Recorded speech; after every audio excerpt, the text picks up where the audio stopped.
आज आपण बनवणार आहोत वाटाण्याच्या दाण्याची कचोरी। एक नंबर लागते करून तर बघा, खूप छान लागते।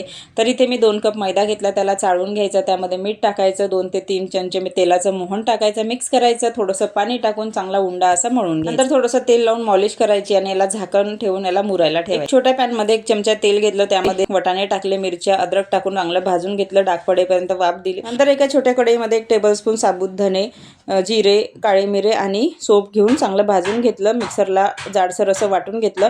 नंतर वाटाण्याचं पण मिश्रण केलं, नंतर त्यामध्ये चाट मसाला, हिंग आणि जे वाटलेला मसाला आहे तो टाकून मिश्रण तयार केलं। थोडासा सांबार टाकला, नंतर जे मैद्याचं मिश्रण आहे ते मुरलेलं होतं, त्याचे छोट्या छोट्या पात्या केल्या, वाटीसारखं केलं, त्यामध्ये मिश्रण भरलं आणि कचोऱ्या हातावर छान अशा थापून घेतल्या। तुम्ही लाटून सुद्धा घेऊ शकता। नंतर इथे हलकशा गरम तेलामध्ये याला लो टू मीडियम हीटवर चांगलं तळून घेतलं आणि चटणीसोबत सर्व केलं। तर मस्त खा, स्वस्त राहा। आवडला तर सबस्क्राईब नक्की